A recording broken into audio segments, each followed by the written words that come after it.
ಪುನಸ್ಕಾರ ಮಾಡಿ ಹನುಮಂದಿಯವರು ಬಂಗಾರದಂತ ಎತ್ತುಗಳವ 2 ಲಕ್ಷ ರೂಪಾಯಿ ಕಿಮ್ಮತ್ತಿನ ಎತ್ತದವ. ಅದಕ್ಕೆ ಏನಾರ ಮಾಡು, ನಮ್ಗೆ ಎತ್ತು ಸಿಗಂಗ ಮಾಡು. ಆ ಎತ್ತು ಸಿಕ್ಕು ತಿಳ್ಕೊಂಡ್ರ ನಾ ಎತ್ತು ಮಾರಿದ ರೊಕ್ಕದಾಗ ಅರ್ಧ ರೊಕ್ಕ ನಿನ್ನ ಗುಡಿ ಕೊಡ್ತೀನಿ ಅಂದ. ಅದು ಹನುಮಂದಿಯವ್ರಿಗೆ ದೊಡ್ಡ ಖುಷಿ ಆಯ್ತು. ಏನ್ರಿ ದೊಡ್ಡ ಖುಷಿ ಆಯ್ತು. ಅರ್ಧ ರೊಕ್ಕ ಕೊಡ್ತಾನಂತಂದ ಗುಡಿ ಭಾರಿ ಬೆಳೆಸ್ತಾರ, 100 ಭಕ್ತರತ್ತಾನ. ಯಾವಾಗ ಎತ್ತು ಮಾರಿ ಬಂದಿದ್ ರೊಕ್ಕದಾಗ ಅರ್ಧ ರೊಕ್ಕ ನೀನು ಗುಡಿ ಕೊಡ್ತೀನಿ ಅಂತ ತಿಳ್ಕೊಂಡ ಹಿಂಗ್ ಬೇಡ್ಕೊಂಡು ಹಿಂದಕ್ಕೆ ತಿರುಗಿ ನೋಡಿದ್ರ ಅವು 2 ಎತ್ತುಗಳು ಹನುಮಂದಿಯವ್ರ ಗುಡಿ ಮುಂದೆ ಮೈಲಕತ್ತಾವ. ಬೇಡ್ಕೊಂಡು ಹಿಂದಕ್ಕೆ ತಿರುಗುದ್ರಾಗ ಎತ್ತುಗಳು 2 ಅಲ್ಲಿ ಹನುಮಂದಿಯವ್ರ ಗುಡಿ ಮುಂದೆ ಮೈಲಕತ್ತಾವ. ಯಪ್ಪೋ ಇನ್ನೊಂದೇನು ತಡದು ಬೆಳ್ಕೋಬೇಕಾಗಿತ್ತು. ಇದು ಪುರಾಣ ಅನ್ನೋದನ್ನ ನಿಮ್ಗೆ ಹೇಳಕತ್ತಿದ್ವಿ ನಾವು. ಇದು ಬರೀ ಪುರಾಣ ಹಚ್ಕೊಂಡ್ರೆ ಏನೋ ಒಂದು 11 ದಿವಸ ಟೈಮ್ ಪಾಸ್ ಹಚ್ಕೊಂಡದಲ್ಲ.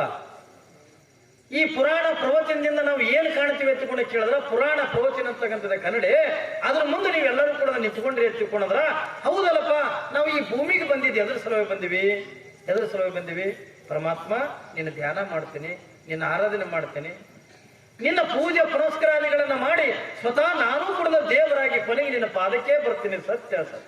ಸತ್ಯ ಎತ್ತುಕೊಂಡಿರ್ತಕ್ಕಂಥವ್ರು ಇವತ್ತು ಎಲ್ಲಾನು ಕೂಡ ದೇವರನ್ನ ನಾವೆಲ್ಲ ಮರ್ತಕೊಂತೀವಿ. ಪರಮಾತ್ಮನನ್ನ ಮರ್ತಕೊಂತೀವಿ, ಧ್ಯಾನ ಮರ್ತಕೊಂತೀವಿ, ಪೂಜೆ ಪುನಸ್ಕಾರಾದಿಗಳಂತ ಮರ್ತಕೊಂತೀವಿ. ಅದಕ್ಕಾಗಿನೇ ಇದನ್ನೆಲ್ಲವನ್ನು ಕೂಡ ನೋಡಿರ್ತಕ್ಕಂಥ ನಾರದರು ಏನ್ರಿ ಒಂದು ಸರಿ ಏನ್ ಮಾಡಿದ್ರ ತಗೊಂಡ ಕೇಳಿದ್ರೆ ಭೂಲೋಕ ಸಂಚಾರಕ್ಕಾಗಿ ಬಂದ್ರತ್. ಏನ್ರಿ ಭೂಮಿಗೆ ಸಂಚಾರ ಮಾಡ್ತಾ ನಾರದರು ಯಾವಾಗ ಭೂಲೋಕಕ್ಕೆ ಬಂದ್ರು. ಹೀಗೆಲ್ಲಾ ಕಡೆ ಕೂಡ ತಿರುಗಿತಾ ಇರ್ತಕ್ಕಂಥ ಪ್ರಸಂಗದೊಳಗ ಅವತ್ತಿನ ದಿನಮಾನದೊಳಗ ಆಂಧ್ರ ಪ್ರದೇಶದೊಳಗ ಇರ್ತಕ್ಕಂಥ ಜನರನ್ನ ನೋಡಿ ಸ್ವತಃ ಯಾವಾಗ ನಾರದರು ಕೈಲಾಸಕ್ಕೆ ತಿರುಗಿ ಹೋಗಿ ಭಗವಂತನ ಎದುರಿಗೆ ಕಣ್ಣೀರು ಹಾಕ್ಲಿಕ್ಕತ್ತಿದ್ರ.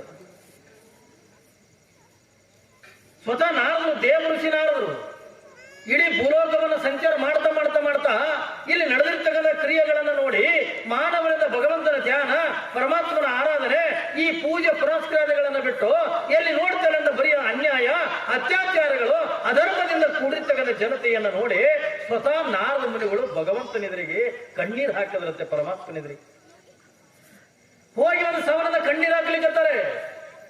ಯಾವಾಗ ಪರಮಾತ್ಮ ಅಂತಾರೆ ನಾರದ ಮುನಿಗಳೇ ಏನಿದು ನೀವು ಇನ್ನೊಬ್ಬರಿಗೆ ಕಣ್ಣೀರು ಹಾಕ್ತಾರ, ನೀವು ಸ್ವತಃ ನೀವೇ ಕಣ್ಣೀರು ಹಾಕ್ಲಿಕ್ಕೈತಿರಲ್ಲ, ಯಾಕೆ ಏನಾಗೈತೆ ಅಂತಂದಾಗ ಭಗವಂತ ಒಂದು ಕ್ಷಣ ಭೂಲೋಕದ ಕಡೆಗೆ ಕಣ್ಣೈಸೆಂದ ನೋಡು, ಭೂಮಿ ಕಡೆಗೆ ಕಣ್ಣೈಸೆಂದ ನೋಡು. ಭೂಲೋಕದೊಳಗೆ ಏನ್ ನಡೆದಿದೆ? ಈ ಮನುಷ್ಯ ಜೀವಿಗಳೆಲ್ಲ, ಈ ಮಾನವ ಕುಲಕೋಟಿ ಎಲ್ಲ ಇದು ಶ್ರೇಷ್ಠವಾಗಿರ್ತಕ್ಕಂಥ ಮನುಷ್ಯ ಜನ್ಮ ಹತ್ತಿಕೊಂಡು ನೀ ಏನು ಈ ಮನುಷ್ಯ ಜೀವಿಗಳನ್ನ ಕೊಟ್ಟು ಕಳಿಸಿದೆಲ್ಲ ನೋಡಿ, ನೀನು ಕೊಟ್ಟಿರ್ತಕ್ಕಂಥ ಮಾತು ಅಂತಕ್ಕಂಥ ಮರೆತು ನಿನ್ನ ಧ್ಯಾನ ಇಲ್ಲ, ನಿನ್ನ ಆರಾಧನೆ ಇಲ್ಲ, ನಿನ್ನ ನಾಮಸ್ಮರಣೆ ಇಲ್ಲ, ಎಲ್ಲಿ ನೋಡ್ತಿಲ್ಲ ಅನ್ಯಾಯ, ಅತ್ಯಾಚಾರ, ಅಧರ್ಮದ ಜೀವಿಗಳನ್ನ ತುಂಬಿ ತುಳುಕ್ಲಿಕ್ಕೆ ನೀ ಏನಾದ್ರೂ ಕೂಡ ಮಾಡು, ಈ ಮನುಷ್ಯ ಜೀವಿಗಳನ್ನ ಉದ್ಧಾರ ಮಾಡು. ಈ ಮನುಷ್ಯ ಜೀವಿಗಳನ್ನ ಉದ್ಧಾರ ಮಾಡತಕ್ಕೊಂಡು ಯಾವಾಗಿಂದ ಆ ನಾರದರಿಂದ ಪರಮಾತ್ಮನಿಗೆ ಅಂದಾಗ ಆ ಪರಮಾತ್ಮ ಒಂದು ಕ್ಷಣ ಈ ಭೂಲೋಕದ ಕಡೆಗೆ ನೋಡಿ ಸ್ವತಃ ಪರಮಾತ್ಮನೇ ಈ ಮನುಷ್ಯ ಜೀವಿಗಳನ್ನ ನೋಡಿ ಒಂದು ಕ್ಷಣ ಭಗವಂತನ ಕಣ್ಣಾಗಿ ನೀರು ಬರ್ತದ ನೋಡು.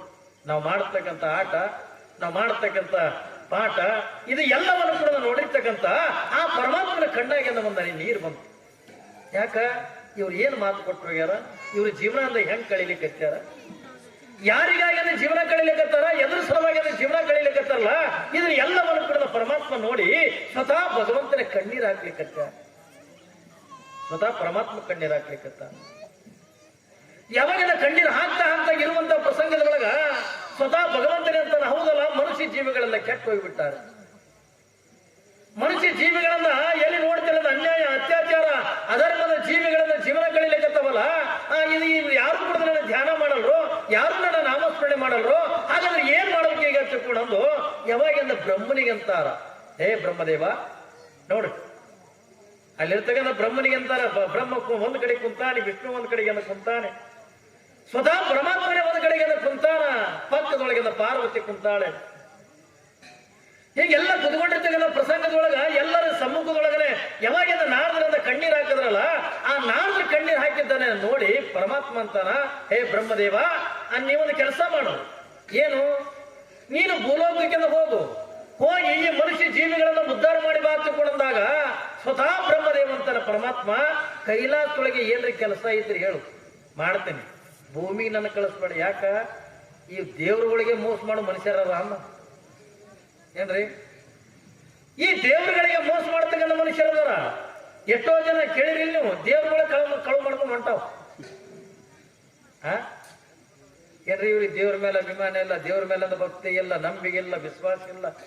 ಏನ್ರಿ? ಯಾರಿಗಾರ ಕೇಳಿ ನೀವು ಯಾರೇವ್ರ ಯಾವ ಹಿಂಗೆ ಎಡಕ್ಕೆ ಹಾರಿಸಿ ಮಾತಾಡ್ತಿರ್ತಾವ ನೋಡ್ರಿ. ಬ್ರಹ್ಮ ಅಂತಾನ ಪರಮಾತ್ಮ, ಇಲ್ಲ ಕೈಲಾಸದೊಳಗೆ ಎಲ್ಲ ಕೆಲಸ ಇದೆ ಅಂತ ಹೇಳು, ನಾನು ಭೂಲೋಕಕ್ಕೆ ಹೋಗಂಗಿಲ್ಲ. ಯಾಕ? ಭೂಲೋಕದೊಳಗಿನ ಮನುಷ್ಯರು ದೇವರುಗಳಿಗೆ ಮೋಸ ಮಾಡ್ತಕ್ಕಂಥ ಮನುಷ್ಯರು ಅದಾರ. ನಿಮ್ಗೆ ಗೊತ್ತದ ಏನ್ರಿ? ಯಾವನೊಬ್ಬವ ಭಯಂಕರ ಪಾಪ ಮಾಡಿದ್ನ. ಎಷ್ಟು ಪಾಪ ಮಾಡ್ಯಾನಂತ ಜಗತ್ತಿನ ಏನು ಪಾಪನೋ ಎಲ್ಲ ಮಾಡಿದ್ದ. ಪಾಪದ ಕೂಡ ತುಂಬ ವಯಸ್ಸು ಎಷ್ಟು? 32 ವರ್ಷ. 32 ವರ್ಷಕ್ಕೆ ಈ ಜಗತ್ತಿನ ಏನೇನು ಪಾಪಗಳು ಮಾಡ್ಬೇಕು ಎಲ್ಲ ಪಾಪಗಳು ಕೂಡ ತುಂಬಿ ಬಿಡ್ತಾವ. ಯಾವಾಗ ಏನೇನು ಪಾಪ ಮಾಡ್ಬೇಕು ಎಲ್ಲವನ್ನು ಕೂಡ ಮಾಡಿ ಅವನು ಪಾಪದ ಕೂಡ ತುಂಬಿ ಬಿಡ್ತು. ಇವ ಯಮಧರ್ಮ ಏನ್ರಿ ಯಮದೂತರಿಗೆಲ್ಲ ಕಳಿಸ್ದ, ಹೋಗಿ ಆ ಮಗದ ಪಾಪ ಕೂಡ ತುಂಬಿಟ್ಟದ, ಅದಕ್ಕೆ ತೋಮ ನರಕಕ್ಕೆ ಹಾಕ. ರಾತ್ರಿ 12 ಆಗಿತ್ತು, ಬಂದರು ಇದು ಯಮದೂತ. ಬಂದು ಕೂಡ ನೀವು ಹೊರಗೆ ಹೊರಸಿಮೆ ಮಾಡ್ಕೊಂಡಿದ್ದೆ. ಯಾವಾಗ ಹೊರಗೆ ಹೊರಸಿಮೆ ಮಾಡ್ಕೊಂಡಿದ್ದ, ಇವ್ರು ಬಂದ ಇವ್ರು ಕುದಿಗೆ ಅಂದ ಹಗ್ಗ ಹಾಕದ್ರು. ಎತ್ತರ ಆಯ್ತು ನೀ ಎತ್ತರ ಅಂದ, ನೀವ್ ಯಾರು ಅಂದ. ನಾವು ಯಮದೂತರಿದ್ದೀವಿ ಅಂದ. ಎದಕ್ಕೆ ಬಂದಿರಿ ಅಂದ. ಆಯ್ತು, ನೀನು ಪಾಪದ ಕೂಡ ತುಂಬಿ ಅದು ಮಾಡಬಾರದು ಪಾಪ ಮಾಡಿದಿ, ಇಡೀ ನೀನು ಪಾಪದ ಕೂಡ ತುಂಬಿ ಬಿಟ್ಟದ, ಅದಕ್ಕೆ ನಿನಗೆಲ್ಲ ಒಯ್ಯಾಕ ಬಂದೀವಿ, ಮತ್ತೆ ಅಂದ ಕಳಿಸ್ತೀರಿ ಅಂದ.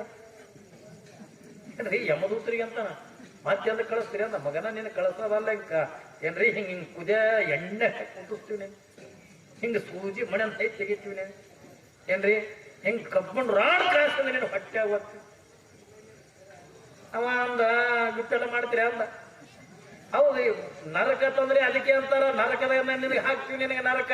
ಅವ ಅಂದ, ಇವೇನು ನಮಗೆ ನರಕ ಸ್ವರ್ಗ ಇವೇನು ನಮ್ಗೇನು ಹೊಸವಲ್ಲ, ನೀವ್ಯಾರು ಅಂದ. ಏನೋ ಯಮದೂತರಿದ್ದೀವಿ ಅಂದ. ಪಾಪ ಯಮದೂತರಿದ್ದೀವಿ ಅಂದು ಕುಂದ್ರಬೇಕಿಲ್ಲ ಈ ಮಗ ಮಾದ್ರೆ ಮಾಡಬಾರ್ದು ಪಾಪ ಮಾಡ್ಯಾನ. ಅವ್ ಯಮದೂತರಿಗೆ ಕೇಳಿದ, ನೀವು ಹೊಸ ಯಮದೂತ್ರಿ ಅಂದ ಹಳೆ ಯಮದೂತ್ರ ಅಂತ ಕೇಳ್ತ. ಅವು ಒಂದು ಗಾಬರಿ ಬಿದ್ದು ಅವು ಯಮದೂತ್ ಇವ್ ಗೊತ್ತಿಲ್ಲ. ಹೊಸ ಯಮದೂತ್ರದ ಹಳೆ ಯಮದೂತ್ ಯುವಕರು ಏನ್ ಗೊತ್ತ? ನಾವು ಅವು ಯುವಕರಿಗಿಂತ ಮೊದಲು ಯಾರೇ ಆಗಿದ್ರ ಇವಗೂ ಗೊತ್ತಿಲ್ಲ. ನಮ್ಗೆ ಗೊತ್ತಿಲ್ರಿ ಅಂದ್ ಗೊತ್ತಿಲ್ಲ ಅಂದ್ರೆ ಯಾರು ನೋಡಿ ಬರ್ಲಿ ಅಂದಿವ. ನೀವು ಹೊಸ ಯಮದೂತ್ರ ಹಳೆ ಯಮದೂತ್ರ ನಮ್ಗೆ ಗೊತ್ತಿಲ್ರಿ ಅಂದ್ ಗೊತ್ತಿಲ್ಲ ಅಂತಂದ್ರೆ ಯಾರು ನೋಡಿ ಬರ್ಲಿ, ಕೇಳ್ಕೊಂಡ್ಬರಿ ಬರ್ತೀನಿ ಅಂತ ತಿಳ್ಕೊಂಡ. ಇವು ಅಲ್ಲೇ ಹಗ್ಗ ಅಲ್ಲೇ ಬಿಟ್ಟು ಬಂದು ಇವು ಏನ್ರಿ ಬಂದದ ಯಮಧರ್ಮ ಕುಂತಿದ್ದ. ಯಮಧರ್ಮಗಂದ ಕೇಳೋದು ಅಂತ, ಹೇ ಯಮಧರ್ಮ ಯಾಕೋ ಅವ್ನು ತರ್ಲಿಲ್ಲ, ನಾವು ಪಾಪ ಕೂಡ ತುಂಬಿತ್ತು, ತಂದಿಲ್ಲ ನಾವು, ಯಾಕವ ನಮ್ಮ ತಲೆ ಕೆಟ್ಟ ಹೋಗಲ್ಲ ನಮ್ದು ಅಂತ. ಇವ ಯಮದೂತ್ರದು ಯಾಕೆ ನಿಮ್ದು ಯಾಕೆ ತಲೆ ಕೆಡ? ನಾನು ಹೊಸ ಯಮದೂತ್ರ ಹಳೆ ಯಮದೂತ್ರ. ಇದು ಯಮ ಬಿತ್ತು ಚಿಂತೆಗೆ ಮಲಬಿ ಮಾಹಿತಿ ರೀ ಏನ್ರಿ? ಮಲಬಿ ಮಾಹಿತಿ. ನಾನು ಹೊಸ ಯಮ ಇದ್ದೀನಿ, ಹಳೆ ಯಮ ನನ್ಗೆ ಗೊತ್ತೇನು ಹಾಕಿದ್ದು. ಮತ್ತೆ ಯಾರ ಬಲ್ಲಿ ಹೋಗುದು? ಬ್ರಹ್ಮನ ಬಲ್ಲಿ ಹೋಗುದು. ಇವು ಎಲ್ಲ ಕೂಡ ಅದು ಬ್ರಹ್ಮನ ಬಲ್ಲಿ ಅದು ಹೋಗೋದ್ರ ಬ್ರಹ್ಮದೇವ್ ಕುಂತಿದ್ದ. ಏನಿದು ಯಮಧರ್ಮ ಈ ಕಡೆ ಬ್ರಹ್ಮನ ಕಡೆಯಿಂದ ಬರ್ಲಕತ್ತೀರಿ ಯಾಕೆ ತಗೊಂಡಂದಾಗ, ನಮ್ ತೆರಿ ಕೆಟ್ಟ ಅಂದ ಡಾಣ್ ಹಿಡಿದು ಹೋದಂಗ ಆಗ್ಯದ ಅಂದ. ಯಾಕೆ ಅಂತದೇನಾಗೈತಿ ನಿನಗ? ನಾವು ಹೊಸ ಅಮ್ಮ ಇದ್ದೀನಿ ಹಳೆ ಅಮ್ಮ ಇದ್ದೀನಿ ಅಂದ. ನಾವು ಹೊಸ ಯಮದೂತ್ರು ಇವೇನು ಹಳೆ ಯಮದೂತ್ರು? ಅದು ಬ್ರಹ್ಮವನು ಗೊತ್ತಿಲ್ಲ, ತಾನೇ ಹೊಸ ಬ್ರಹ್ಮನೇ ಹಳೆ ಬ್ರಹ್ಮ ಅವನಿಗೂ ಗೊತ್ತಿಲ್ಲ ಅಂದ. ಮುಜೆ ಬಿ ಮಾಲೂಮ್ ರೀ ಇದು ನನಗೂ ಗೊತ್ತಿಲ್ಲ. ಮತ್ತೆ ಹ್ಯಾಂಗ ಮಾಡೋದು? ಈಗ ಏನಿಗೆ ಹೋಗೋದು? ನಡ್ರಿ ವಿಷ್ಣು ಬಲಿ, ಅವ ವಿಷ್ಣು ಬಲಿ ಭಾದ್ರು. ಯಾವಾಗ ಇವರೆಲ್ಲ ಬರೋದು ನೋಡಿದ, ಇದೇನಿದು ಬ್ರಹ್ಮದೇವ ಯಮಧರ್ಮ ಏನ್ರಿ ಯಮದೂತ್ರಿಂದ ಬರ್ಲಕತ್ತಿರಲ್ಲ, ಏನು ವಿಷಯ ಏನು ವಿಷಯ? ಬರ್ರಿ ಬರ್ರಿ ಬರ್ರಿ ಬರ್ರಿ ಬರ್ರಿ ಅನ್ನೋದಕ್ಕಂದ ಏನು ಬರ್ರಿ ಅಂತೀವಿ. ಓ ಮರ ತಲೆ ಕೆಟ್ಟದ ಅಂತದೇನಾಗ ನಿನ್ ತಲೆ ಕೆಡ್ಕೊಳಕ. ನಾವು ಹೊಸ ಬ್ರಹ್ಮ ಇದ್ದೀನಿ, ಹಳಿ ಬ್ರಹ್ಮ ಇದ್ದೀನಿ. ನಾವು ಹೊಸ ಅಮ್ಮ ಇದ್ದೀನಿ, ಹಳಿ ಅಮ್ಮ ಇದ್ದೀನಿ. ನಾವು ಹೊಸ ಯಮದೂತ್ರ ಹಳಿ ಯಮದೂತ್ರ. ಯಾರು ಕೇಳ್ಯಾರ? ಭೂಲೋಕದಾಗ ನನ್ನ ಮನುಷ್ಯ ಕೇಳ್ಯಾರ. ಅಂದ, ನಾನು ಹೊಸ ವಿಷ್ಣು ಹಳಿ ವಿಷ್ಣು ನನಗೂ ಗೊತ್ತಿಲ್ಲ. ನೀವು ಅವನಿಗೂ ಗೊತ್ತಿಲ್ಲ. ಮತ್ತೆ ಅವನಿಗೆ ಅವನಿಗೆ ಮೊದಲು ಒಬ್ರು ಆಗಿ ಹೋಗಿದ್ರ ಇವನಿಗೂ ಕೂಡ ಗೊತ್ತಿಲ್ಲ. ಎಲ್ಲರೂ ಕೂಡ ಶಿವನ ಬಳಿ ಹೋಗಿ ನಡ್ರೆ ತಗೊಂಡು ಈಸು ಮಂದಿ ಕೂಡ ಶಿವನ ಬಳಿ ಬಂದು ಬರುವುದರಾಗಿಲ್ಲ. ಪರಮಾತ್ಮ ಇದೇನಿರು ಕೈಲಾಸಕ್ಕೆ ಬಂದಿರಲಿ ಎಲ್ಲರೂ, ಬ್ರಹ್ಮ ವಿಷ್ಣು ದೇವ ಯಮಧರ್ಮ ಯಮದೂತರು ಎಲ್ಲರೂ ಬಂದಿರಲಿ. ಏನಿದು ಸಮಾಚಾರ? ಏನ್ ಮಾಡೋಕು? ಒಂದು ದೊಡ್ಡ ಸಮಸ್ಯೆ ಬಿದ್ವಿ ಎಂದು. ಏನ್ ಸಮಸ್ಯೆ? ನಾವು ಹೊಸ ವಿಷ್ಣು ಇದೀನ, ಹಳಿ ವಿಷ್ಣು ಇದೀನೋ, ನಾವು ಹೊಸ ಬ್ರಹ್ಮ ಇದೀನ, ಹಳಿ ಬ್ರಹ್ಮ ಇದೀನೋ, ನಾವು ಹೊಸ ಯಮದೂತ್ರ ಇದೀವೋ, ಹಳಿ ಯಮದೂತ್ರ ಇದೀವೋ. ಶಿವ ಅಂದ ಇದೆಲ್ಲ ಕೇಳದ ಯಾರು? ಮನುಷ್ಯ ಕೇಳ. ಇವ ಅಂದ ಶಿವದೂತ್ರಿಗಂದ, ಅದಕ್ಕೆ ಒದ್ದು ಹೇಳ್ಕೊಂಡು ತೊಂಬರ್ರಿ. ಹೇಳ್ಕೊಂಡು ತೊಗೊಂಬರೋದು ಕೂಡ ನೀವು ಶಿವದೂತರು ಬಾಬು. ಯಾವಾಗಿದೆ ಅವು ನೋಡ್ತಾ ಯಮದೂತರಿಂದ ಕರಿ ಉಟ್ಕೊಂಡು ಬಂದಿತ್ತು, ಇವು ಶಿವದೂತರು ಬಂದಾವ ಬಿಳಿ ಉಟ್ಕೊಂಡು ಬಂದಾವ. ಇವು ಬಂದ ಕುದಿಗೆ ಹಗ್ಗ ಹಾಕರು, ನೀವ್ಯಾರು ಅಂದ ಶಿವದೂತರಿದೀವಿ ಅಂದ್ರು. ನೀವನ್ ಹೊಸ ಶಿವದೂತರ ಹಳಿ ಶಿವದೂತರ ಅಂದ. ಮಗನ ಏನ್ ಕೇಳೋ ಅಲ್ಲೇ ಕೇಳಕತ್ ನಡಿ ಎಳ್ಕೊಂಡು ತಂದು ಇದಕ್ಕೆ ಯಾವಾಗ ಎಳ್ಕೊಂಡು ತಂದ್ರು ಬ್ರಹ್ಮ ವಿಷ್ಣು ಮಹೇಶ್ವರ ಏನ್ರಿ ಯಮದೂತರು ಶಿವದೂತರು ಎಲ್ಲ ನಿಂತಿದ್ದು. ಪರಮಾತ್ಮ ಸಿಟ್ಟು ಬಂತು, ಮಗನ ಮಾಡಬಾರ್ದಂದ ಪಾಪ ಮಾಡಿದಿ ಏನ್ರಿ, ಎಷ್ಟು ಪಾಪಗಳದಾವ ಎಲ್ಲ ಪಾಪನ ಕೂಡ ಮಾಡಿದ್ರಿ, ಪಾಪನು ಕೂಡ ತುಂಬಿ ಬಿಟ್ಟದ. ಮತ್ತೆ ಇವರಿಗೆ ಒಂದು ಪ್ರಶ್ನೆ ಕೇಳ್ತಿದೆ, ಇದು ಒಯ್ದಂದ ನರಕಕ್ಕೆ ಹಾಕ್ರಿ ಅಂದ ಶಿವ. ಅಂದ ಕೂಡ ನೀವ ಸುಮ್ ಕುಂದ್ರಬೇಕಿಲ್ಲ, ತಾವ್ಯಾರು ಅಂದ. ನಾ ಪರಮಾತ್ಮ ಇದೀನಿ ಎಂದ, ನಾ ಶಿವ ಇದ್ದೀನಿ. ಯಾವಾಗ ನಾ ಶಿವ ಇದ್ದೀನಿ ಅಂದ ಕೂಡನ ನೀನು ಒರಿಜಿನಲ್ ಶಿವನ ಡೂಪ್ಲಿಕೇಟ್ ಶಿವ ಅಂದ. ಅವಾಗ ಪರಮಾತ್ಮ ಅಂತ ನಾ ಒರಿಜಿನಲ್ ಶಿವನದೀನಿ. ಹಾಂಗಿತ್ತು ಅಂತಂದ್ರೆ ನೀವು ಒರಿಜಿನಲ್ ಶಿವನೇ ಇದ್ದಿ ಹಚ್ಚಿಕೊಂಡು ನಮಗೊಂದು 11 ದಿವಸದಿಂದ ಟೈಮ್ ಕೊಡು. ಎದಕ್ಕ ನಮ್ಮ ಶಿವ ನೋಡ್ರಿ, ಪುರಾಣದಾಗ ಪ್ರವಚನದಾಗ ಒಂದು ಸಾರಿ ಭಗವಂತನ ದರ್ಶನ ಆಯ್ತು, ಶಿವನ ದರ್ಶನ ಆಯ್ತು ಹಚ್ಚಿಕೊಂಡಂದ್ರ ಅವ್ರಿಗೆಲ್ಲ ಸ್ವರ್ಗ ಪ್ರಾಪ್ತಿ ಆಕದ ತಗೊಂಡು ಹೇಳಕತ್ತಾರ ಪುರಾಣಿಕರೆಲ್ಲ ಬಂದವು. ಅದಕ್ಕೆ ನೀವು ಶಿವ ಒರಿಜಿನಲ್ ಶಿವ ಇದ್ಯತ ನನ್ನ ನರಕಕ್ಕೆ ಹಾಕ್ತಿದ್ದೆ ಅಂತ ನನ್ನ ಟೈಮ್ ಕೊಡು. ಏನು ಶಿವನ ದರ್ಶನ ಆದ್ರೆ ನಿಮ್ಮ ನರಕ ತಪ್ಪಲ್ರು ಅಂತಂದ ಜಗ್ರ ಹೊಡೆದು ಬರ್ತೀನಿ ಏನ್ರಿ, ಮಾಯಕಿನಾಗ ಹೇಳಿ ಬರ್ತೀನಿ. ಆಮೇಲೆ ನಮಗೆ ಹಾಕಕತ್ ನರಕಕ್ಕೆ. ಮಾವ ಶಿವ ಅಂದ ಮೊದಲೇ ಅಂದ ಭೂಲೋಕದಾಗ ಧರ್ಮ ಅನ್ನೋದೇ ಹದಿಗಟ್ಟು ಹೈದ್ರಾಬಾದಾಗ ಹೋಗ್ಯದ. ಇನ್ನು ಅಂತವ್ರ ಈ ಮಗ ಇಟ್ಟು ಹೇಳಿ ಬಂದ ತಿಳ್ಕೊಂಡ್ರ ಮುಂದೆ ನಾನು ಯಾರು ನೆನೆಸಲಿಕ್ಕಿಲ್ಲ ತಿಳ್ಕೊಂಡು ಅದಕ್ಕೆ ಸ್ವರ್ಗಕ್ಕೆ ಕಳಿಸ ಸ್ವರ್ಗಕ್ಕೆ ಎತ್ತುಕೊಂಡು ಸ್ವರ್ಗಕ್ಕೆ ಹಾಕ. ದೇವತೆಗಳಿಗೆ ಮೋಸ ಮಾಡ್ತಕ್ಕಂಥ ಜನ ಅದ. ಯಾಕೆ ಮಾಡ್ತಾರಿಲ್ಲ? ದೇವರುಗಳಿಗೆ ಮೋಸ ಮಾಡ್ತಾರ, ದೇವರುಗಳಿಗೆ ಅನ್ಯಾಯ ಮಾಡ್ತಾರ, ಶರಣರಿಗೆ ಅಂದ್ರೆ ಟೀಕಾ ಮಾಡ್ತಾರ, ನಿಂದ ಮಾಡ್ತಾರ. ಭೂಲೋಕದೊಳಗೆ ಮನುಷ್ಯರಲ್ಲಿ ಏನು ಉಳಿದಿಲ್ಲ ಈಗ ಏನ್ರಿ. ಅವತ್ತಿನ ದಿನಮಾನದೊಳಗ ನಾರದ್ರ ಕಣ್ಣೀರ್ ಹಾಕುವಾಗ ಈ ಮನುಷ್ಯ ಜೀವಿಗಳನ್ನು ನೋಡಿ ದೇವಾನುದೇವತೆಗಳ ಕಣ್ಣೀರ್ ಹಾಕ್ತಾರ ತಗೊಂಡ್ರ ಅಂದ್ರೆ ಮನುಷ್ಯ ದೇವರುಗಳಿಗೆಲ್ಲ ಎಷ್ಟು ಮೋಸ ಮಾಡ್ತಾನ್ರಿ. ನಮ್ಮಲ್ಲಿ ಒಬ್ಬನು ಎತ್ತು ಕಳೆದಿದ್ದು, ಎತ್ತು ಕಳೆದವ ಪಾಪ ನೋಡ್ಲಿಕ್ಕಂದ ಒಳ್ಳೆ ಚಲೋ ಎತ್ತ, 2 ಲಕ್ಷ ರೂಪಾಯಿ ಎತ್ತ ಕಳೆದ 15 ದಿವಸ ಆಯ್ತು. ಹುಡುಕಿ ಅನ್ನೋದು ಬಟ್ಟೆ ಸಿಗಲಿಲ್ಲ. ಕೊನೆಗೆ ಅಂತ ಊರಾಗ ಹನುಮಂದಿಯವ್ರ ಗುಡಿಗೆ ಬಂದು ಬಗ್ಗೆ ನಮಸ್ಕಾರ ಮಾಡಿ, ಹನುಮಂದಿಯವರು ಬಂಗಾರದಂತ ಎತ್ತುಗಳವ, 2 ಲಕ್ಷ ರೂಪಾಯಿ ಕಿಮ್ಮತ್ತಿನ ಎತ್ತದವ, ಅದಕ್ಕೆ ಏನಾರ ಮಾಡು, ನಮ್ಗೆ ಎತ್ತು ಸಿಗಂಗ ಮಾಡು. ಆ ಎತ್ತು ಸಿಕ್ಕು ಹಚ್ಚಿಕೊಂಡ್ರ ನಾ ಎತ್ತು ಮಾರಿದ ರೊಕ್ಕದಾಗ ಅರ್ಧ ರೊಕ್ಕ ನಿನ್ನ ಗುಡಿ ಕೊಡ್ತೀನಿ ಅಂದ. ಅದು ಹನುಮಂದಿಯವ್ರಿಗೆ ದೊಡ್ಡ ಖುಷಿ ಆಯ್ತು ಏನ್ರಿ, ದೊಡ್ಡ ಖುಷಿ ಆಯ್ತು. ಅರ್ಧ ರೊಕ್ಕ ಕೊಡ್ತಾನಂತಂದ ಗುಡಿ ಭಾರಿ ಬೆಳೆಸ್ತಾರ, 300 ಭಕ್ತರತ್ತಾನ. ಯಾವಾಗ ಎತ್ತು ಮಾರಿ ಬಂದಿದ್ ರೊಕ್ಕದಾಗ ಅರ್ಧ ರೊಕ್ಕ ನೀನು ಗುಡಿ ಕೊಡ್ತೀನಿ ತಿಳ್ಕೊಂಡು ಹಿಂಗ್ ಬೇಡ್ಕೊಂಡು ಹಿಂದಕ್ಕೆ ತಿರುಗಿ ನೋಡಿದ್ರಾಗ ಅವು 2 ಎತ್ತುಗಳು ಹನುಮಂದಿಯವ್ರ ಗುಡಿ ಮುಂದೆ ಮೈಲಕತ್ತಾವ. ಬೇಡ್ಕೊಂಡು ಹಿಂದಕ್ಕೆ ತಿರುಗುದ್ರಾಗ ಎತ್ತುಗಳು 2 ಅಲ್ಲಿ ಹನುಮಂದಿಯವ್ರ ಗುಡಿ ಮುಂದೆ ಮೈಲಕತ್ತಾವ. ಯಪ್ಪೋ ಇನ್ನೊಂದಿಟ್ಟು ತಡದು ಬೇಡ್ಕೋಬೇಕಾಗಿತ್ತು. ಜನ ಹಿಂದಕ್ಕೆ ತಿರುಗಿರ ನೋಡ್ಯಾರ ನಾ ಬೇಡ್ಕೊಳ್ಳೋದಿತ್ತು.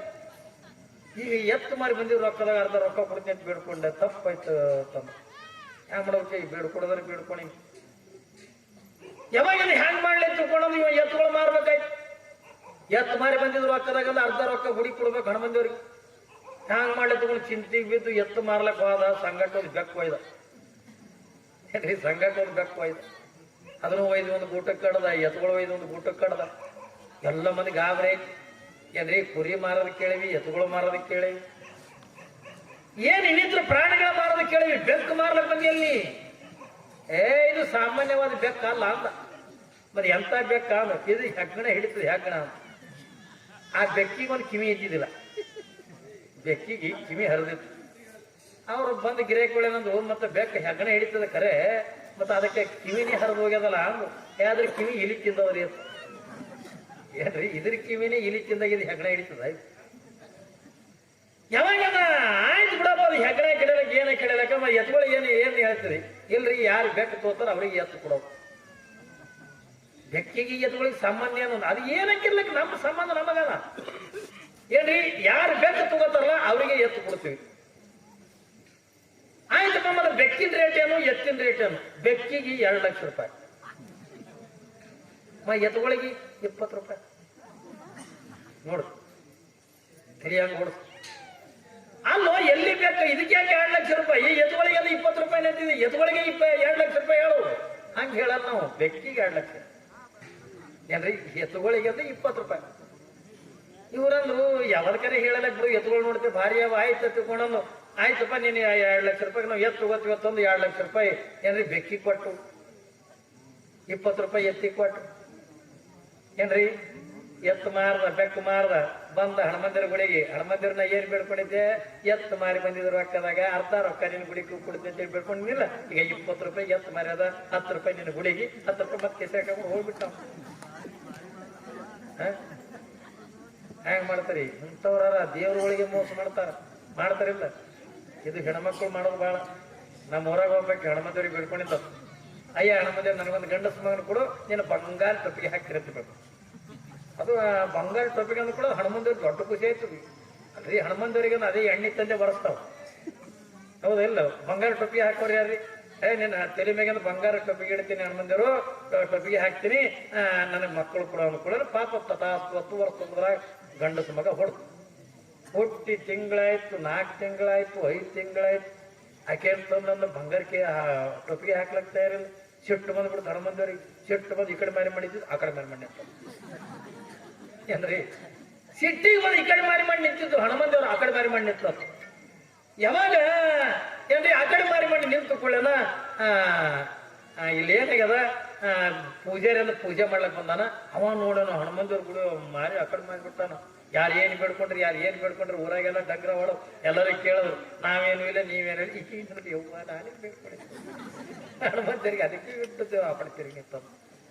ಅವ್ನು ತರ್ತೀನಿ ತೋ ಹನುಮಂದಿಯವರು, ನೀನು ಟೊಪ್ಪಿ ತಂದು ಹಾಕ್ತೀನಿ ಅಂದು ಕೂಸಿನ ಕರ್ಕೊಂಡು ಟೋಪಿ ತಗೊಂಡು ಬಂದು ನೋಡ್ತಾಳ. ಬಂದಂದು ನಮಸ್ಕಾರ ಮಾಡೋದು, ಎಷ್ಟು ಇದು ಮಾಡ್ತೀನಿ ಈಗ ತಿರುಗು ತಂದಿನಿ ಅಂದು ಕೂಡ ಬರ್ಕನೆ ತಿರುಗಿ ನಿಂತಿದ್ದು ಹನುಮಂದಿಯವರು. ತಿರುಗಿ ನಿಂತಿದ್ದು ಬಂಗಾರ ಟೊಪ್ಪಿಗೆ ಹುಡುಕ್ಲಕತ್ತದ. ಈಕಿದ್ರೆ 6 ತಿಂಗಳ ತರ ಮಗನ ತೆಲಿಗೆ ಕಟ್ಟಿದ್ದೇನೆ ಎಣೆಗೌಟ. ಏನ್ರಿ ಕುಲಾಯ್ ತಂದಾಳ ಅಂತ, ಕುಲಾಯ್ ತಂದು ಹನುಮಂದಿರಿಗೆ ಹಾಕ್ತಂದು. ಅದು ಹನುಮಂದಿರ ಅಂದ ಏನವ ಇದು ಎಷ್ಟು ಹೊಲಸನ ಆಡ್ತದ ತೆಗಿ ಏನ್ರಿ, ಕಟ್ಟಿ ಕಟ್ಟಿ ಕಟ್ಟಿ ಕಷ್ಟ ಕಾಣ ಇದು ಎಷ್ಟು ಹೊಲಸನ ಆಡ್ಲಕತ್ತ ತೆಗಿ. ನನ್ಗೆ ಏನ್ ಬೇಡ್ಕೊಂಡಿದ್ದಿ? ಬಂಗಾರ ಟೊಪ್ಪಿಗೆ ಹಾಕಿ ಬೇಡ್ಕೊಂಡಿದ್ದಿಲ್ಲ, ಇದೇ ಕೌಂಟ್ ಟೊಪ್ಪಿಗೆ ತಂದಿದ್ದೆ ಅಂತ. ಅವಾಗ ಹಾಕಿ ಅಂದು ನನ್ನ ಮಗನ ಹೆಸರೇ ಬಂಗಾರ ತಿಟ್ಟಿ. ಏನ್ರಿ ಮಗನ ಹೆಸರೇ ಬಂಗಾರ ತಿಟ್ಟ. ಅಮ್ಮ ಬಂಗಾರ ಟೊಪ್ಪಿ ಹಾಕಿ ಅಂತ ಬೇಡಿನಿಲ್ಲ, ನನ್ನ ಮಗನ ಹೆಸರೇ ಬಂಗಾರ ತಿಟ್ಟಿನಿ, ಅದಕ್ಕೆ ಹಾಕಿ ಟೊಪ್ಪಿ ಇಟ್ಟು ಏನಕ್ಕೆ ದೇವರುಗಳಿಗೆ ಮೋಸ ಇಲ್ಲ.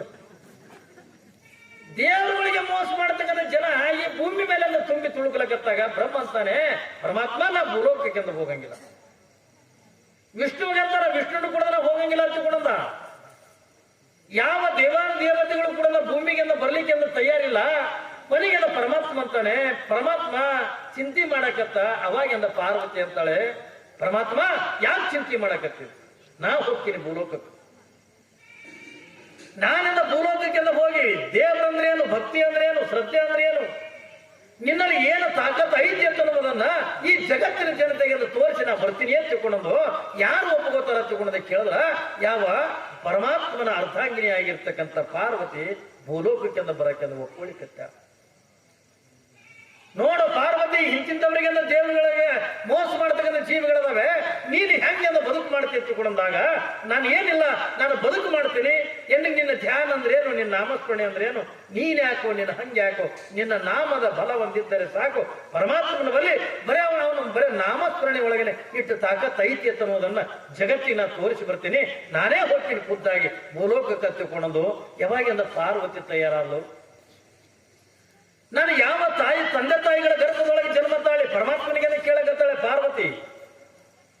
ನಾನು ಯಾವ ತಂದೆ ತಾಯಿಗಳ ಗರ್ಭದೊಳಗೆ ನಾನು ಜನ್ಮ ತಾಳಿ, ನಾನು ಯಾವ ರೀತಿಯಾಗ ಜನ್ಮ ತಾಳಿ ಎತ್ತುಕೊಳ್ಳೋದು ಯಾವಾಗಿಂದ ಭಗವಂತನಿಗೆ ಕೇಳ್ತಾ ಇರುವಂತ ಪ್ರಸಂಗದೊಳಗ ಪರಮಾತ್ಮ ಒಂದೇ ಒಂದು ಮಾತು ಹೇಳ್ತಾನೆ. ಇಷ್ಟೆಲ್ಲ ಪಾಪಿ ಜನರ ಮಧ್ಯದೊಳಗ ಯಾವ ದಂಪತಿಗಳ ಸದಾವಕ ನನ್ನ ಧ್ಯಾನ ಮಾಡ್ತಾರೋ, ಯಾರು ದಂಪತಿಗಳನ್ನ ನನ್ನ ಆರಾಧನೆ ಮಾಡ್ತಾರೋ, ಯಾರು ನನ್ನ ಪೂಜೆ ಪುನಸ್ಕಾರಗಳನ್ನು ಮಾಡ್ತಾರಲ್ಲ ಅಂತ ತಂದೆ ತಾಯಿ ಗರ್ಭದೊಳಗೆ ಹುಟ್ಟ ತಿಳ್ಕೊಳ್ಳೋನು. ಯಾವಾಗಿಂದ ಪರಮಾತ್ಮ ಪಾರ್ವತಿಗೆ ಹೇಳಿದಾಗ ಆಯ್ತು ತಿಳ್ಕೊಳ್ಳೋದು. ಪಾರ್ವತಿನೂ ಕೂಡ ಇಡೀ ಭೂಮಂಡಲವನ್ನೇ ಸುತ್ತಿ ಸುತ್ತಿ ಸುತ್ತಿ ಯಾವಾಗ ಇಡೀ ಜಗತ್ತನ್ನು ತಿರುಗುತ್ತಾಳೆ ಪಾರ್ವತಿ. ಅಂತ ಯಾವ ಸದಾಕಾಲ ಭಗವಂತನ ಧ್ಯಾನ, ಆರಾಧನೆ, ಪೂಜೆ ಪುರಸ್ಕಾರ ಮಾಡ್ತಕ್ಕಂಥ ಜೀವಿಗಳ ಎಲ್ಲಿನೂ ಕೂಡ ಸಿಗಲಿಲ್ಲ. ಯಾವಾಗಿಂದ ತಿರುಗ್ತಾ ಇರುವಂತ ಪ್ರಸಂಗದ ಒಳಗ ಇದೇ ನಮ್ಮ ನೆರೆಯ ರಾಜ್ಯವಾಗಿರ್ತಕ್ಕಂಥ ಏನ್ರಿ ಆಂಧ್ರ ಪ್ರದೇಶ, ಏನ್ರಿ ನಿಮ್ಮದು ಮಹಾರಾಷ್ಟ್ರ, ನಮ್ಮದು ಕರ್ನಾಟಕ, ಕರ್ನಾಟಕಕ್ಕೆ ಹತ್ತಿರ್ತಕ್ಕಂಥ ಆಂಧ್ರ ಪ್ರದೇಶ, ಆ ಆಂಧ್ರ ಪ್ರದೇಶದೊಳಗಿರ್ತಕ್ಕಂಥ ಕಡಪ ಜಿಲ್ಲೆ ಒಳಗಿರ್ತಕ್ಕಂಥ ಸೋಮಲಾಪುರ ಹತ್ತಿಕೊಂಡಂತ ಒಂದು ಊರ. ಆಂಧ್ರ ಪ್ರದೇಶದೊಳಗ ಏನ್ರಿ ಇವತ್ತದು ತೆಲಂಗಾಣ ಆಗ್ಯದ, ತೆಲಂಗಾಣ ಹತ್ತಿಕೊಂಡದಾಗ್ಯದ. ಅವತ್ತಿನ ದಿನಮಾನದೊಳಗ ಆಂಧ್ರ ಪ್ರದೇಶದೊಳಗ ಕಡಪ ಜಿಲ್ಲೆ ಒಳಗಿರ್ತಕ್ಕಂಥ ಒಂದು ಚಿಕ್ಕದಾಗಿರ್ತಕ್ಕಂಥ ಗ್ರಾಮ ಅದು ಸೋಮಲಾಪುರ ಅಂತಕ್ಕಂಥ ಗ್ರಾಮ. ಆ ಸೋಮಲಾಪುರದೊಳಗೆ ಎಲ್ಲಾ ಕಡೆ ಕೂಡ ತೆರಿಗೆದ ತಾಯಿ ಪಾರ್ವತಿ ಸೋಮಲಾಪುರಕ್ಕೆ ಬರ್ತಾಳೆ. ಬಂದು ಅಲ್ಲಿ ನಿಂತ್ಕೊಂಡ ನೋಡ್ತಾಳೆ. ಒಂದು ಚಿಕ್ಕದಾಗಿರ್ತಕ್ಕಂಥ ಗ್ರಾಮ. ಆ ಗ್ರಾಮದೊಳಗೆ ಇಬ್ರು ಶರಣ ದಂಪತಿಗಳು ಸದಾಕಾಲ ಭಗವಂತನ ಧ್ಯಾನ, ಪರಮಾತ್ಮನ ನಾಮಸ್ಮರಣೆ ಮಾಡ್ತಾ ಮಾಡ್ತಾ ಇರ್ತಕ್ಕಂಥ ಜೀವಿಗಳು, ದಾನ ಧರ್ಮಾದಿಗಳನ್ನ ಮಾಡ್ತಾ ಇರ್ತಕ್ಕಂಥ ಜೀವಿಗಳಾಗಿರ್ತಕ್ಕಂಥ ಇಬ್ರು ದಂಪತಿಗಳು. ಅವ್ರು ಯಾರು ಒತ್ತಿಕೊಳ್ಳೋದ ಕೇಳಿದ್ರೆ ಒಬ್ಬ ಜ್ಞಾನ ರೆಡ್ಡಿ, ಅವನ ಧರ್ಮ ಪತ್ನಿ ಆಗಿರ್ತಕ್ಕಂಥ ನಿರ್ಮಲಾದೇವಿ ಎತ್ತಿಕೊಳ್ಳುವಂತ ಏನ್ರಿ ದಂಪತಿಗಳದ. ಆಂಧ್ರ ಪ್ರದೇಶದೊಳಗ ಯಾವಾಗ ಆ ಚಿಕ್ಕದಾಗಿರ್ತಕ್ಕಂಥ ಗ್ರಾಮ ಸೋಮಲಾಪುರ ಅಂತಕ್ಕಂಥ ಗ್ರಾಮ, ಆ ಗ್ರಾಮದೊಳಗೆ ಅಂದ್ರೆ ಜ್ಞಾನ ರೆಡ್ಡಿ ಮತ್ತು ನಿರ್ಮಲಾದೇವಿ ಎತ್ತಿಕೊಂಡಂತ ಇಬ್ಬರು ದಂಪತಿಗಳದ. ಹೆಂಗ ಅದಾರ ಹತ್ತಿಕೊಂಡ ಕೇಳಿದ್ರೆ ಬಹುಶಃ ನಾವು ನೀವೆಲ್ಲರೂ ಕೂಡ ತಿಳ್ಕೊಂಡಂಗ ಅವರ ಜೀವನ ಇದ್ದಿದ್ದಿಲ್ಲ. ನಾವು ನೀವುಗಳನ್ನು ಜೀವನ ಕಳಿತೀವಿ. ಇವತ್ತು ನಿಮ್ಮ ಜೀವನ ಕಳಿತಿರ್ತಿಲ್ಲ, ನಾವು ಗಂಡ ಹೆಂಡತಿ ಜೀವನ ಕಳಿತೀರಲ್ಲ, ಆ ನಿಮ್ಮ ಜೀವನ ಇದ್ದಂಗ ಅವ್ರ ಜೀವನ ಇದ್ದಿದ್ದಿಲ್ಲ. ಅವ್ರ ಜೀವನ ಹೆಂಗ ಹಚ್ಚಿಕೊಂಡದ ಕೇಳಿದ್ರೆ ಏನ್ರಿ 12ನೇ ಶತಮಾನಕ್ಕಿಂತಲೂ ಮುಂಚಿತವಾಗಿ ಈ ಜಗತ್ತಿಗೆ ವಚನ ಸಾಹಿತ್ಯವನ್ನು ತಂದಿರ್ತಕ್ಕಂಥ ಏಕೈಕ ಶರಣ ಅಂತಂದ್ರೆ ಅದು ಜೇಡರ ದಾಕ್ಷಿಮಾರ್ಯ ಅಂತ ಅನ್ನೋದನ್ನ ನಾವು ಯಾರು ಕೂಡ ಮರಿಬಾರದು. ವಚನ ಸಾಹಿತ್ಯ ಬರೆದಿರ್ತಕ್ಕಂಥ ಜೇಡರ ದಾಕ್ಷಿಮಾರ್ಯ. ಹಾಗಾದ್ರೆ ಅವನ ಮಾತಿಗೆ ಅನುಗುಣವಾಗಿ ಇಲ್ಲಿ ಜ್ಞಾನ ರೆಡ್ಡಿ ಮತ್ತು ನಿರ್ಮಲಾದೇವಿ ಜೀವನ ಅಂತಕ್ಕಂಥವನ್ನ ಕಳಿತಿದ್ರು. ಹೆಂಗ ಜೀವನ? ಅವ್ರು ಹೇಳ್ತಾರಲ್ಲ, ಜೇಡರ ದಾಕ್ಷಿಮಾರ್ಯ ಹೇಳ್ತಾನೆ, ಸತಿ ಪತಿಗಳೊಂದಾದ ಭಕ್ತಿ ಹಿತವಾಗಿ ಪುರುಷವಾಗಿ, ಸತಿ ಪತಿಗಳೊಂದಾಗದ ಭಕ್ತಿ ಅಮೃತದೊಳಗೆ ವಿಷ ಬೆರೆಸದಂತೆ ಕಾರಣ ರಾಮನಾಥ.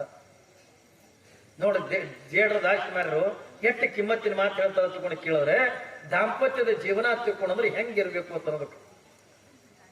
ಹೆಂಗಿರ್ಬೇಕು ಜೀವನ? ಏನೋ ಒಂದು ಮದುವೆ ಮಾಡ್ಕೊಂಡೇವಿ, 4 ಮಂದಿ ನಿಂತ್ಕೊಂಡ ಏನ್ರಿ ಮದುವೆ ಮಾಡಿಸೋರು ಕೊಳ್ಳ ತಾಳಿ ಕಟ್ಕೊಂಡೇವಿ, ಅವ ಇಟ್ಟು ಕಟ್ಟದ, ಇಬ್ರು ಗಂಡ ಹೆಂಡತಿ ಅದೇ ಹೊತ್ತುಕೂಡ ಮುಂಜಾಡು ಸಂಜೆತನ ಏನ್ರಿ ಹೊಡೆದಾಡ್ಕೊಂಡು ಕೂತ್ರ. ಇದು ಸಂಸಾರ ತನ್ನಂಗಿಲ್ಲ, ಇವ್ರಿಗೆ ದಂಪತಿಗಳ ತಗೊಂಡಂಗಿಲ್ಲ. ಹೆಂಗಿರ್ಬೇಕಂತ ತಗೊಂಡ ಕೇಳಿದ್ರ, ನಾವು ಮಾಡ್ತಕ್ಕಂಥ ಸಂಸಾರ, ನಾವು ನಡೀತಕ್ಕಂಥ ರೀತಿ, ನಾವು ಮಾಡತಕ್ಕಂಥ ಸಂಸಾರವನ್ನು ನೋಡಿ ಯಾರು ಖುಷಿ ಪಡ್ಬೇಕಂತ ತಗೊಂಡ ಕೇಳಿದ್ರ ಸಾಕ್ಷಾತ್ ಭಗವಂತನ ಖುಷಿ ಪಡ್ಬೇಕಂತ ಹೇಳ್ತಾನಿಲ್ಲ. ನುಡಿದರೆ ಮುತ್ತಿನ ಹಾರದಂತಿರ್ಬೇಕು, ನುಡಿದರೆ ಸ್ಫಟಿಕದ ಶಲಾಕಿ ಅಂತಿರ್ಬೇಕು, ನುಡಿದರೆ ಯಾವ ಲಿಂಗ ಮೆಚ್ಚಿ ಹೌದು ಹೌದು ನಂಗೆ ಇರ್ಬೇಕಂತ ಮಾತ ಹೆಂಗ್ ಹೇಳ್ತಾರಲ್ಲ. ಏನ್ರಿ 4 ಮಂದಿ ಜನರಿಗೆ ಅದು ಮೆಚ್ಚಿಸುವಂಗಿರೋದಕ್ಕಿಂತ ನಾವು ಭಗವಂತ ಮೆಚ್ಚುವಂಗೆ ಅಂದ್ರೆ ಜೀವನ ಕಳಿಬೇಕಂತ ಏನ್ರಿ ಹೇಳ್ತಾರ ಅವ್ರು ಜಾಸ್ತಿ ಮಾಡ್ರಿ. ಏನಂತಾರ? ಸತಿ ಪತಿಗಳೊಂದಾಗದ ಭಕ್ತಿ ಹಿತವಾಗಿ ಪುರುಷವಂಗೆ. ಪರಮಾತ್ಮ ಯಾವುದು ಪ್ರೀತಿ ಹಚ್ಚಿಕೊಂಡು ಕೇಳೋದು. ನಿಮ್ಮಲ್ಲೆಲ್ಲ ವರ್ಷ ಮಲ್ಲಯ್ಯಗೆ ಹೋಗ್ತಿರಿಲ್ಲ, ಸೋಲಾಪುರದಿಂದ ಬಹಳಷ್ಟು ಜನ ಹೋಗ್ತಾರ ಶ್ರೀಶೈಲ ಮಲ್ಲಯ್ಯ. ಅವ್ರು ಕಮ್ಮಿ ಹೊತ್ಕೊಂಡು ಹೋಗ್ತಕ್ಕಂಥವ್ರು ಒಂದು ಪದ ಹಾಡ್ತಿರ್ತಾರ. ಹಾಡ್ತಾರಲ್ಲ ನಿಮ್ ಕಡೆ, ಮಲ್ಲಯ್ಯ ಮಲ್ಲಯ್ಯ ಶ್ರೀಗಿರಿ ಮಲ್ಲಯ್ಯನ ನೋಡನು ಬನ್ನಿ, ಎಲ್ಲಾ ದೇವರ ಒಲೆದವನು ಬಲ್ಲಿದನು ಚೆನ್ನ ಮಲ್ಲ. ಹಿಂಗ ಹಾಡ್ತಿರ್ತಾರಿಲ್ಲ. ಅದು ಹಾಡ್ತಾ ಹಾಡ್ತಾ ಅದ್ರ ಒಂದು ನುಡಿ ಅದ ಗೊತ್ತದೆ, ನಿಮಗೆ ಕೇಳಿರ್ಬೇಕು ನೀವು. ಏನಂತ ಹಾಡ್ತಾರ? ಗಂಡ ಹೆಂಡರ ಮನಸ್ಸೊಂದಿದ್ದರೆ ನಂದಾದೀಪೋ ಮಲ್ಲಯ್ಯ. ಹಾಡ್ದಲ್ಲ ಕೇಳಿರಿ ನೀವು? ಹೋಗಿರ್ಲಿ ಊರನ್ ಮಂದಿ ಮಲ್ಲಯ್ಯ ಹಾಡ ಬರಲ್ಲ. ಹೆಂಗ್ರಿ ಮಲ್ಲಯ್ಯ ಹೋಗ್ತೀವಿ, ಹಾಡ ಬರಲ್ಲ. ಹೋಗೋತ್ನೇ ದಾರ್ಯಾಗಂದ ಎಲ್ಲ ಜಂಗಮರು ಏನ್ರಿ ಮಲ್ಲಯ್ಯ ಮಲ್ಲಯ್ಯ ಅನ್ಕೋತ ಹೋಗಿರ್ತಾರಲ್ಲ, ಪದ ಹಾಡ್ಕೋತ ಹೋಗ್ತಿರ್ತಾರ. ಹಂಗ ಅವ್ರು ಏನಂತಾರ? ಗಂಡ ಹೆಂಡರ ಮನಸ್ಸೊಂದಿದ್ದಾರೆ ನಂದಾದೀಪೋ ಮಲ್ಲಯ್ಯ. ಗಂಡ ಹೆಂಡತಿ ಪ್ರೀತಿದಿಂದ ಇದ್ರ ಅದು ಭಗವಂತನಿಗೆ ಅಂದ್ರೆ ಏನಂತ ಕೂಡ ಕೇಳಿದ್ರ, ನಿಮ್ ಮನೆಗೆ ಅದು ದೀಪನೇ ಹತ್ತುದು ಬೇಡ, ನಿಮ್ ಇಬ್ರು ಮನಸ್ಸನ್ನ ಒಂದಾಗಿತ್ತು, ನೀವಿಬ್ರು ಪ್ರೀತಿದಿಂದ ಇದ್ರಿ ಎತ್ತಿಕೊಂಡ್ರ ಆ ಮನಿತನಕ್ಕೆ ಅಂದ್ರೆ ನಂದಾದೀಪ ಇದ್ದಂಗ ಏನ್ರಿ. ಆ ಮನಿತನದೊಳಗ ಮಲ್ಲಯ್ಯ ನೆಲೆಸ್ತಾನ, ಪರಮಾತ್ಮ ನೆಲೆಸ್ತಾನ. ಸಂಪತ್ತ ಏನ್ರಿ ಉತ್ಪತ್ತಿ ಆಗ್ತದೆ. ಯಾರ ಮನೆಗೆ ಗಂಡ ಹೆಂಡತಿ ಪ್ರೀತಿಯಿಂದ ಇರ್ತೀರೋ ಆ ಮನಿತನಿಗೆ ಸಂಪತ್ತಿಗೆ ಕೊರತೆ ಬರಲ್ಲ ಏನ್ರಿ, ಐಶ್ವರ್ಯಕ್ಕೆ ಕೊರತೆ ಬರಂಗಿಲ್ಲ. ಯಾವ ಕಿರಿಕಿರಿ ಜಗಳ ಅಂತ ಇಲ್ಲಾರ್ದೇನೆ ಆನಂದದ ಜೀವನ ಅಂತಕ್ಕಂಥ ನಡೀತದಲ್ಲ, ಅದಕ್ಕಿಂತ ಸ್ವರ್ಗ ಮತ್ತೊಂದು ಯಾವುದು ಕೂಡ ಇಲ್ಲತ್ತ. ಯಾವುದು? ಗಂಡಾಯ